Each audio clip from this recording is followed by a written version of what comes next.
ఉత్తరప్రదేశ్ ఔరయ్య జిల్లాలో ఒక అమానుష ఘటన చోటు చేసుకుంది. రక్షాబంధన్ రోజే చెల్లి వరసైన బాలికపై అత్యాచారం చేసి హత్య చేశాడు ఒక దుర్మార్గుడు. బాలికతో ఉదయం రాఖీ కట్టించుకున్నాడు సుర్జిత్. కానీ రాత్రి మద్యం మత్తులో ఆ బాలికను అత్యాచారం చేసి అత్యంత దారుణంగా హత్య చేశాడు. మృతదేహాన్ని ఫ్యాన్కు వేలాడదీసి అది ఆత్మహత్యగా చిత్రీకరించి తప్పించుకునే ప్రయత్నం చేశాడు. పోస్టుమార్టం రిపోర్టులో అసలు నిజం బయటపడడంతో నిందితుడు సుర్జిత్ను పోలీసులు అరెస్ట్ చేసి విచారణ చేస్తున్నారు. రాఖీ కట్టించుకోవడానికి అని చెప్పేసి చెల్లి వరసైన ఆ బాలిక ఇంటికి వచ్చాడు ఆ సుర్జిత్ అనే వ్యక్తి. ఈ ఘటన ఉత్తరప్రదేశ్ ఔరయ్య జిల్లాలో చోటు చేసుకుంది. 33 ఏళ్ల సుర్జిత్ అనే వ్యక్తి శనివారం రక్షాబంధన్ సందర్భంగా తన బంధువు ఇంటికి వెళ్ళాడు. అక్కడ తన సోదరి వరసైన 14 ఏళ్ల బాలికతో రాఖీ కట్టించుకున్నాడు. అయితే ఆ రోజు రాత్రి ఫుల్గా మద్యం సేవించిన సుర్జిత్ మద్యం మత్తులో ఇంటికి వచ్చాడు. రూమ్లో ఒంటరిగా పడుకునున్న బాలికపై కన్నేశాడు. ఇక ఆ బాలికపై అత్యంత దారుణంగా అత్యాచారానికి ఒడిగట్టాడు. ఆ తర్వాత ఆ బాలికను దారుణంగా హత్య చేశాడు. తనపై ఏం జరిగిందో బాలిక చెబుతుందేమోన్న భయంతో ఆ బాలికను హత్య చేసి ఎవరికి అనుమానం రాకుండా ఉండేందుకు ఆ బాలికను ఒక ఫ్యాన్కు ఉరేసి ఆత్మహత్యగా చిత్రీకరించే ప్రయత్నం చేసినట్లుగా తెలుస్తోంది. ఆ తర్వాత ఎలా దొరికాడు ఏంటి అనే వివరాలు తెలుసుకుందాం. మా ప్రతినిధి శిల్ప జాయిన్ అవుతున్నారు. శిల్ప, డీటెయిల్స్ ఏంటి?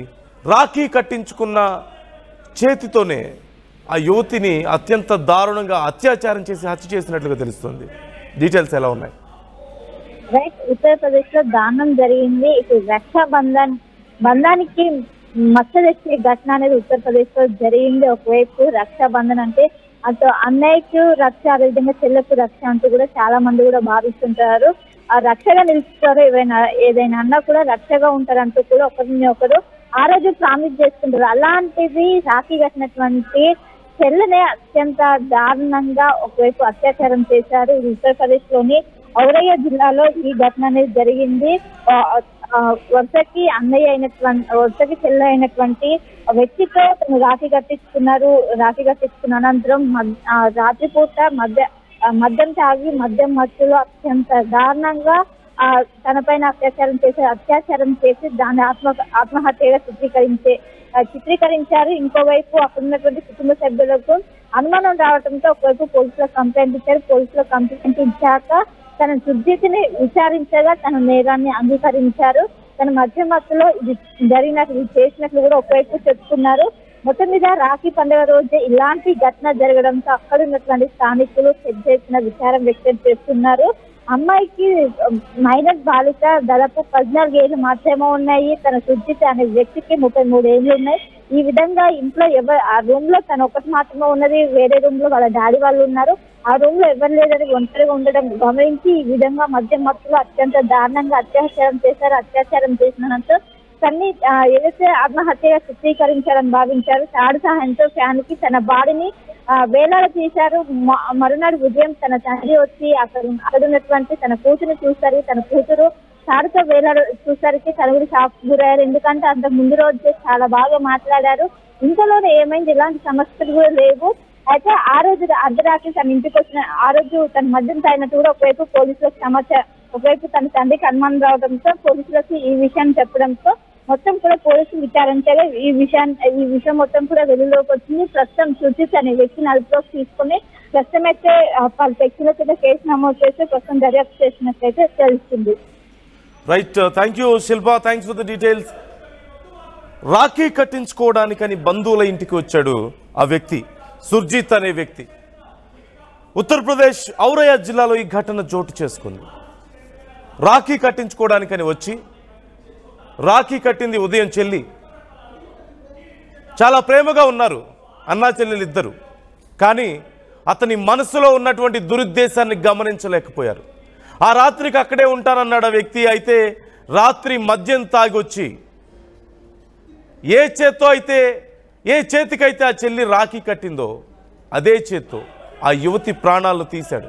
అత్యంత దారుణంగా అత్యాచారం చేసి ఆ యువతి ఎక్కడ తన గురించి బయట చెప్తుందో, ఎక్కడ తన తప్పు బయటపడుతుందో అని భయపడి చివరికి ఆ యువతిని అత్యంత దారుణంగా హత్య చేసి ఫ్యాన్కి వేలాడదీసి ఆత్మహత్యగా చిత్రీకరించే ప్రయత్నం చేశాడు. రాత్రికి రాత్రే సొంత ఇంటికి వెళ్ళిపోయాడు, తన ఇంటికి వెళ్ళిపోయాడు. ఉదయం లేచి ఆ యువతి తండ్రి వెళ్ళి చూడగా, తన కూతుర్ని నిద్రలేపుదామని వెళ్ళి చూడగా ఆ యువతి ఫ్యాన్కి విగత జీవిగా వేలాడుతూ కనిపించింది. ఒక్కసారిగా ఏం చేయాలో, అసలు ఏం జరిగిందో అర్థం కాక ఆ తండ్రి షాక్ గురయ్యి గుండెలవిసేలా ఏడుస్తూ పోలీసులకు ఫోన్ చేశాడు. అయితే అక్కడికి వచ్చిన పోలీసుల ముందు ఆ యువతి ఆత్మహత్య చేసుకుందేమో అని అనుకున్నారు అందరూ. బలవన్మరణానికి పాల్పడిందనే భావించారు. ఆ తర్వాత యువతి శరీరంపై రక్తపు మరకలు చూసి పోలీసులకు డౌట్ వచ్చింది. ఇది బలవన్మరణం కాదు, ఇంకేదో జరిగింది ఇక్కడ అనే డౌట్ వచ్చింది. వెంటనే ఎవరెవరు ఉన్నారు అక్కడ ఏంటి అనే వివరాలు తెలుసుకున్నారు.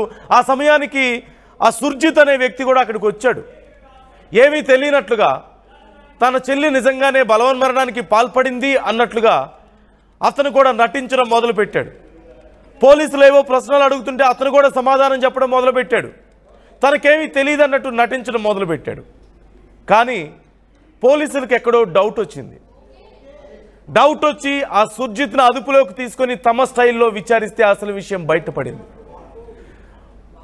రాత్రి ఫుల్లుగా మద్యం తాగి ఉదయం రాఖీ కట్టిన చెల్లె అన్నటువంటి వివక్షను మర్చిపోయి మృగం కంటే రాక్షసత్వంగా దారుణంగా ఆ యువతి మీద అత్యాచారానికి ఒడిగట్టింది తానే అని, తాను చేసిన దుర్మార్గం ఎక్కడ బయట పెడుతుందో అన్న భయంతో ఆ చెల్లి ప్రాణాలు తీశాను అంటూ ఆ యువకుడు, ఆ సుర్జిత్ అనే వ్యక్తి చెప్పినట్లుగా తెలుస్తోంది.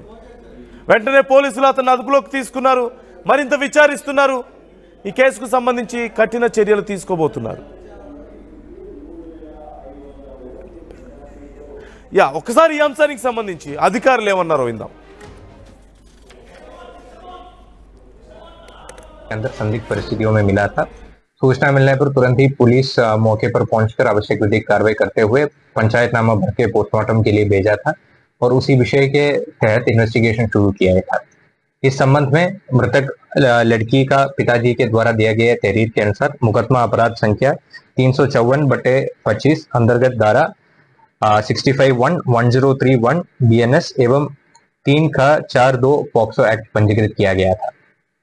इसमें वादी द्वारा 5 लोगों के ऊपर शक जताया था कि उनका बेटी के साथ गलत काम करके हत्या किया गया था।